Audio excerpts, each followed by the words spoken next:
Alright, so this is part two because we ran out of battery on or memory on the first video. So we got the motor off the deck, and we're going to take the crankcase cover off. These are all just 10mm bolts.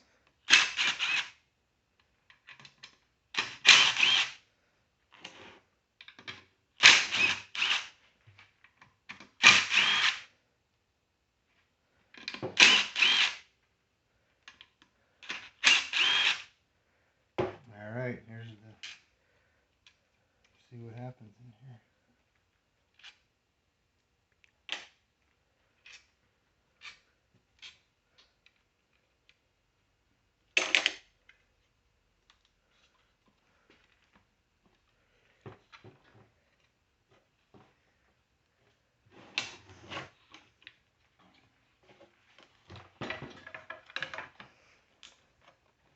You got to pull them off fairly straight because there's dowels in the crankcase cover go into the block to make sure everything's lined up.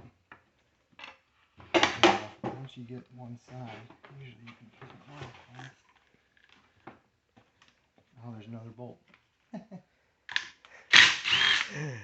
That might help.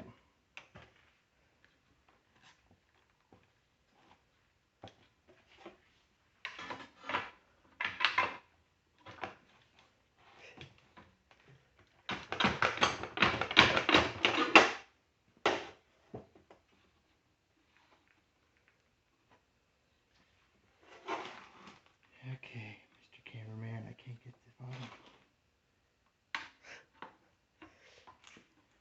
Uh-oh. There we go. There you go. You're good. Alright, here's the bottom crankcase cover.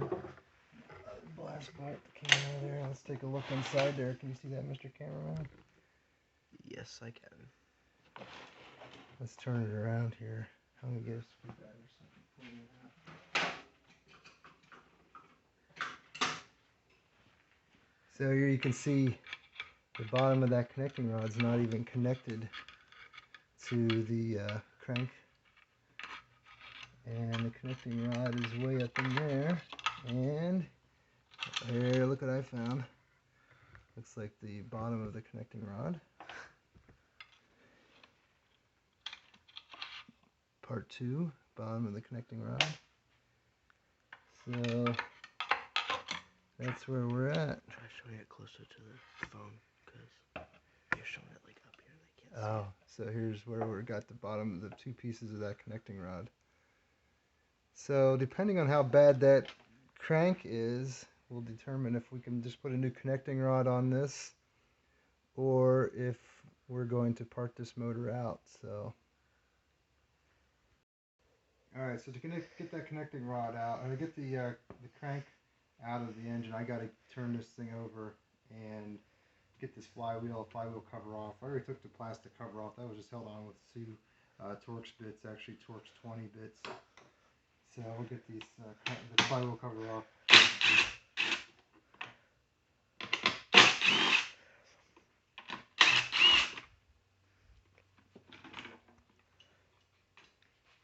Just lay that down. And then up inside here is a pretty good size bolt. I don't know actually what size that is.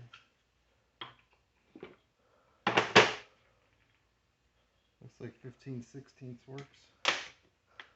Oop, gotta use my other impact.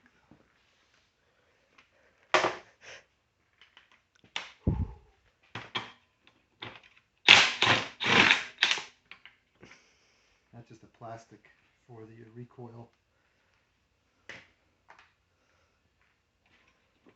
Another fan for the flywheel. Now inside here, this is actually your flywheel itself. So this is actually attached to the crankshaft on the other side. So what we're going to do is we're actually going to just put a pry bar underneath this. And I'll get a hammer.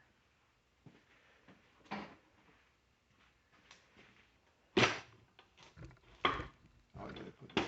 Should probably always put the nut back on that. Almost did.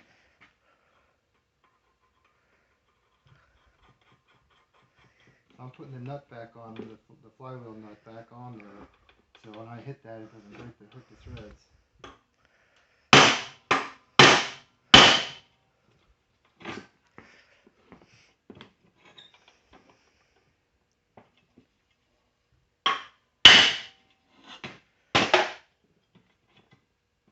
I might need Mr. Cameraman to help me hold this. Can you hold that over there, Junior?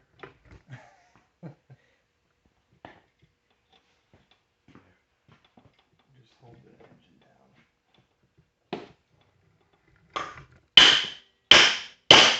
There it is. Thank you, sir. Yep.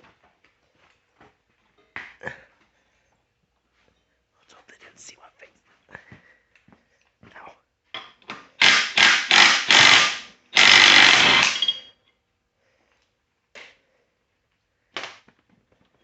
Now that flywheel will pick back up off there. Just don't lose your key down there either.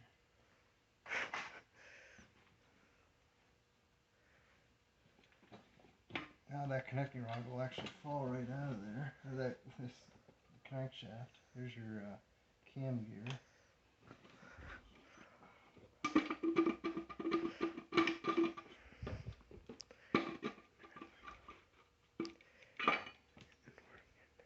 There you go. That's to determine if we're going to be able to fix this or not.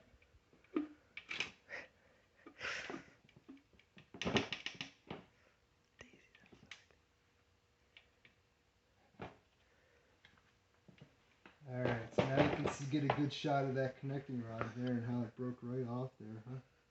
Mm-hmm.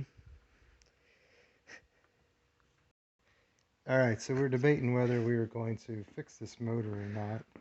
And one of the concerns I have is, if y'all, if you can see this in the video next to my fingernail here, there's actually a pretty good gouge in that bearing channel there, where that connecting rod probably came around and hit that.